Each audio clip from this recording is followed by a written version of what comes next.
පුංචි ගම්මානයක වයසක කාන්තාවක් ජීවත් වුණා. ඉතින් මේ කාන්තාව ගමේ මිනිස්සු එක්ක ගොඩක් සතුටින් තමයි කාලය ගත කළේ. Tamanට පුළුවන් විදිහට ගමේ අයටත් උදව් කරමින් සතුටින් ජීවත් වුණා. පොඩි ළමයින්ට පවා ආදරයෙන් කරුණාවෙන් සැලකුවා. ඉතින් ඒ නිසාම ගමේ මිනිස්සුත් ප්‍රශ්නයක් ඇති වුණාම උපදෙස් ලබා ගන්න එන්නේ මේ වයසක කාන්තාව ළඟට. ගමේ මිනිස්සුත් මේ වයසක කාන්තාවගේ ආදරය කරුණාව නිසාම කෑම බීම පවා ගෙනත් දුන්නා.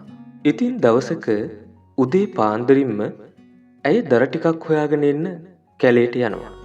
කැලේ ඇතුළටම ගිය ඇය දකිනවා පොළොවෙන් මතුවලා තිබුණු පැරණි භාජනයක්. ඉතින් ළඟට ගිහින් බලනකොට ඇය දකිනවා රත්තරන් කාසි වලින් ඒ භාජනය පිරලා තියෙන ආකාරය. මේක දැකපු කාන්තාව ගොඩක් සතුටටපත් වුණා. ඇය කල්පනා කරනවා මට එහෙනම් දැන් සුඛෝපභෝගී ජීවිතයක් ගත කරන්න පුළුවන්. ලස්සන ගෙදරක්, ගෙදරට අවශ්‍ය කරන සියල්ල ගන්න පුළුවන්. කාන්තාවට එන ප්‍රශ්නය තමයි ඒ රංකාසි කොහොමද ගෙදරට අරගෙන යන්නේ කියලා. ඒ තරමටම ඒ රංකාසි පිරුණු භාජනය ගොඩක් බරයි. නමුත් මේ වයසක කාන්තාව ලී වලින් යම් ආධාරයක් හදාගෙන ඒක උඩ අර භාජනය තබාගෙන ඇදගෙන යන්න පටන් ගත්තා. ඒ යන අතරතුරේ පුදුම සහගත දෙයක් තමයි සිද්ධ වුණේ. භාජනය ඇදගෙන යද්දී ඇතුලේ තිබුණු රංකාසි වල පාට වෙනස් වෙන්න පටන් ගත්තා. මේ කාන්තාව ටිකක් නැවිතලා බලනකොට ඒ රංකාසි රිදී කාසි බවට පත් වෙලා. රංකාසි රිදී බවට පත් වුණාට තරමක කනගාටුවක් දැනුණත් ඇය හිත හදාගත්තා. රිදී වලටත් හොඳ වටිනාකමක් තියෙන නිසා ගෙයක් හදාගන්න පුළුවන් කියලා නැවතත් ඒ භාජනය ඇදගෙන යන්න පටන් ගත්තා.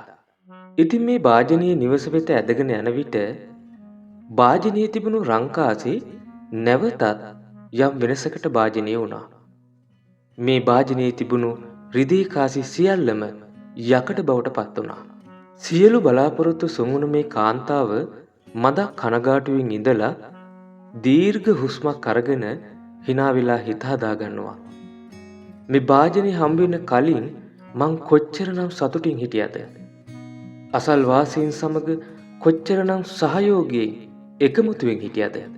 ආදරයෙන් කරුණාවෙන් අසල්වාසීන් සමග ඉන්න විට දැනෙන සතුට මිල මුදල් වලින් ධනියෙන් ගන්න බැරි බව ඇය තේරුම් අරගෙන ඒ භාජනේ කැලේ තියලා නිවසට යනවා. නිවසට ගිහින් ඇය පරණ විදිහටම අසල්වාසීන්ට උදව් කරමින් ඔවුන්ගේ ආදරය ලබමින් ජීවත් වුණා. මේ කාන්තාව අපට වටිනා පාඩමක් කියලා දෙනවා. ජීවිතයේ සැබෑ ධනය තමයි මනසේ ඇතිවෙන සන්තෝෂය. මේ කාන්තාවගේ අපිත් ඕනෑම අවස්ථාවක සතුටින් ඉන්න ඉගෙන ගන්න ඕනේ. මොකද සැබෑ සතුට හොයාගන්න පුළුවන් වෙන්නේ අපේ හදවත් ඇතුළෙන්මයි. මිල මුදල් තුලින් පමණක් සැබෑ සතුට ලැබෙන්නේ නැහැ කියන වටිනා පණිවිඩය මේ කතාවේ වයසක කාන්තාව අපට කියලා දෙනවා. ඉතින් ඒ නිසා මේ ඉන්න කෙටි කාලයේ මිල මුදල් මත්තේම නැහින්නේ නැතිව ප්‍රමාණවත් පරිදි මිල මුදල්ද හම්බ කරමින් තමන් සමග සිටින සියලු දෙනා සමගම සතුටින් ජීවත් වෙන්න පුරුදු වෙන්න.